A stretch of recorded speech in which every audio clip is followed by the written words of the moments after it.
ఎక్కమన్నా ఎక్కాను. ఏమెక్కావు? స్టేజ్. అంతేగాని నీకు తెలియదు అంట. అయితే నేను చెప్తాను.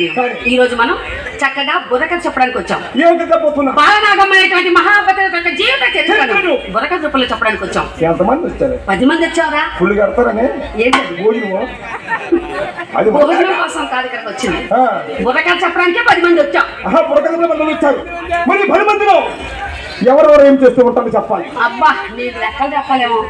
మనవాడు ముందుగా మనవాడు ముందు తర్వాత నేను అది కాదురా చెప్పమన్నావు కదా. అర్థమైపోయింది. ఏది అర్థమైపోయింది? వాడు ముందు తర్వాత నేను.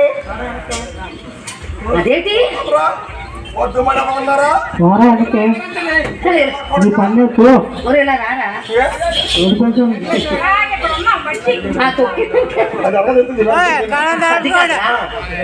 వాడు ముందు మనవాడు మళ్ళీ అరకంటాడు. మనవాడు ముందు సెంటర్ పాడతాడు. సెంటర్ పాడుతూ ఉంటాడు.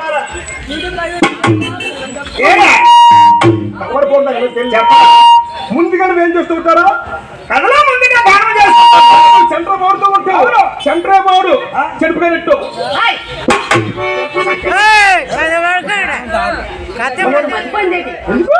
చెడుపులు గిడుపు అంటారు.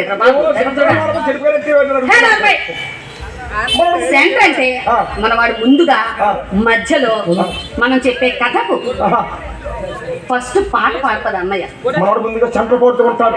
దాన్నే సెంటర్ అంటారు. మనవాడు చక్కగా పాట పాడతాడు కదా. నేను దానికి రాజకీయం చెప్తాను. నమస్కారం అమ్మ.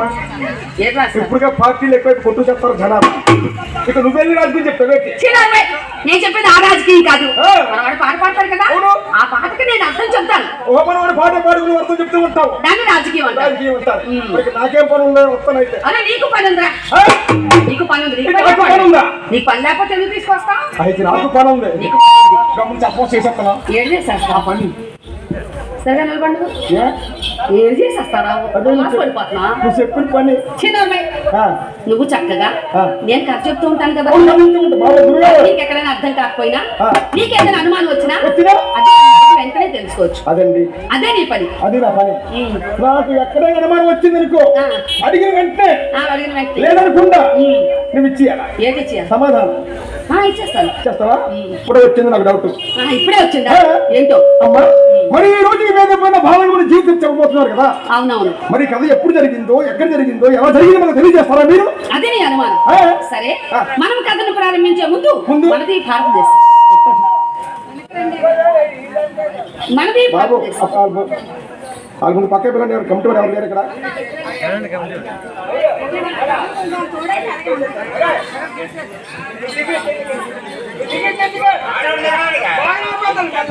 మనం కథను ప్రారంభించే ముందు మనది భారతదేశం. అందుకే కొత్త చిరిగిపోతా. ఎందుకు చిరిగిపోద్ది? మన ఏ దేశం? మనది భారతదేశం.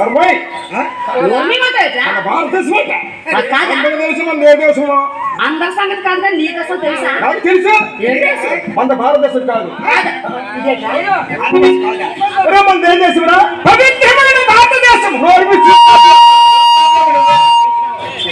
వీడికి తెలియదు మన పవిత్ర భారతదేశం అంట. అంటే నీకు తెలీదు, నాకు తెలీదు. పోనీ నీకు తెలుసా? నాకు తెలుసు. మరి మన ఏ దేశం? మనది భారతదేశం కదమ్మాయి. మరి ఏ దేశం? మనది బల్లంకి. బల్లంకి ఎక్కడ ఉంది? ఆంధ్రపురం పక్కన ఉంది. ఆంధ్రపురం ఎక్కడుంది? ఏ కోటపాడు పక్కన ఉంది. ఏ కోటపాడు ఎక్కడుంది? అనకాపల్లి జిల్లాలో ఉంది. అనకాపల్లి జిల్లా ఎక్కడుంది? విశాఖపట్నం పక్కన ఉంది. విశాఖపట్నం ఎక్కడుంది? సముద్రం పక్కన ఉంది. సముద్రం ఎక్కడుంది? ఎక్కడ ఉంది? సముద్రం అది చెప్పండి. సముద్రం ఎక్కడ ఉంది చెప్పాలి. ఒరే తెలివి తక్కువ దద్దమ్మ, ఆ మహాసముద్రం కూడా మన పవిత్రమైన భారతదేశంలోనే ఉంది. అంటే చిన్న చిన్న గ్రామాలు, పెద్ద పెద్ద పట్టణాలు ఇవన్నీ కలిపి మన పవిత్రమైన భారతదేశంలో ఉన్నాయంటారు. అది అందుకేనండి ఆనాడు మహాబాబుల పెద్దలు మన భర్తమాన తల్లిగా వర్ణించారండి. మంది పవిత్రమైన భారతదేశం అండి. మనది భారతదేశం. ఏ దేశం ఎగినా ఎందుకాలుడినా పొగడరా నీ తల్లి భూమి భారత. మన పుట్టి పెరిగిన దేశం భారతదేశం. ప్రపంచ దేశాలలో అన్ని రంగాలలో అగ్రస్థానం వహించినది మన యొక్క భారతదేశం.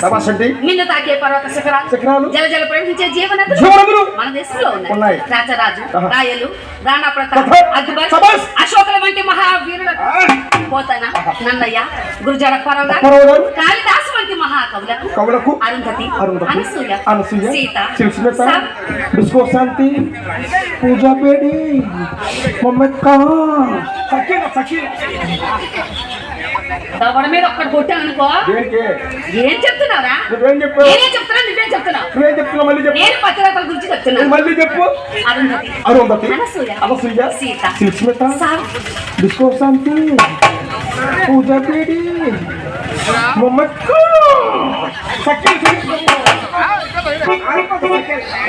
తంబురాతో పొట్ట మీద పొడిచారనుకో సఖీలా పారిపోతుంది. దేనికి? నేను చెప్పేది నువ్వు చెప్పేది. నువ్వేం చెప్తున్నావు? నేను పతివ్రతల గురించి చెప్తున్నా. మరి ఏం చెప్పింది ఎవరు? ఎవరు? పతివ్రతలన్నా మహాపతివ్రతలన్నా ఒక్కటే. పతివ్రతల యొక్క మంచి లక్షణాలు ఏంటి? పతివ్రతల యొక్క మంచి గుణాలు ఏంటి? పతివ్రతల యొక్క నడవడికలు ఏమిటి నడితే నాకు తెలిసిన కానీ చెప్తాను. అంతేగాని అర్థం పర్థం లేకుండా అమ్మా, మన ఆటో గ్రామంలో చాలా మంది ఆడపిల్లలు ఉన్నారు. అంటే పెళ్లి కావాల్సిన ఆడపిల్లలు చాలా మంది ఎక్కువ ఉన్నారు. మరి పెళ్ళైన తర్వాత ఆ ఆడపిల్ల అత్తవారింట్లో ఏ విధంగా నడుచుకోవాలి, భర్త పక్కన ఏ విధంగా వదులుకోవాలో మా అమ్మాయి గారు మంచి మాట చెప్తున్నారు. విని ఆలకించి బాగుపడండి. విని బాగుపడండి. ఇది బాగుపడండి అమ్మ. మీరు కూడా ఆలకించండి అమ్మ.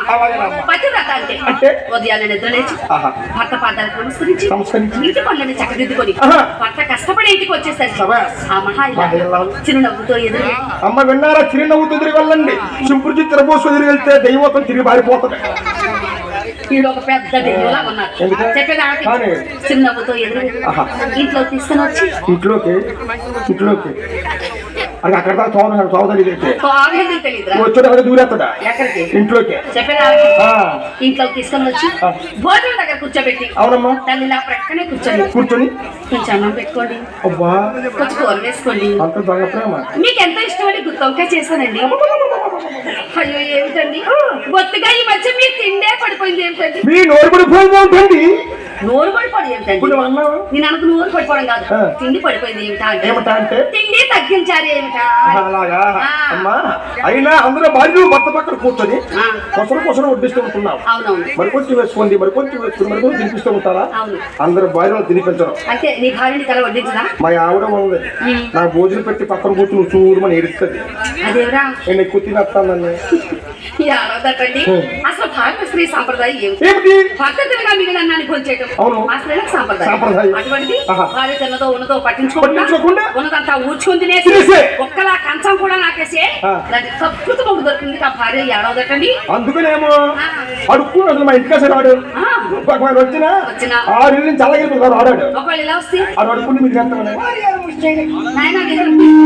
నీ ముష్టి నీ దగ్గరే ఉంచి నేను చెప్పేది ఆలోచించు. ఏ విధంగా కొసరి భోజనం పెట్టించి అంత భోజనం చేసిన తర్వాత ఆమె కూడా భోజనం చేసి ఇంట్లో పనులన్నీ చక్కదిద్దుకొని పడుకునే సమయానికి ఆ మహా ఇలా కొత్త పాదాల దగ్గర చేరి చక్కగా కాళ్ళు నొక్కి అమ్మా విన్నారా? కాళ్ళే నొక్కండి. పేక నొక్కో తూర్పుకుని ముండా కొడుకు ఈ పేక వదిలేస్తారు.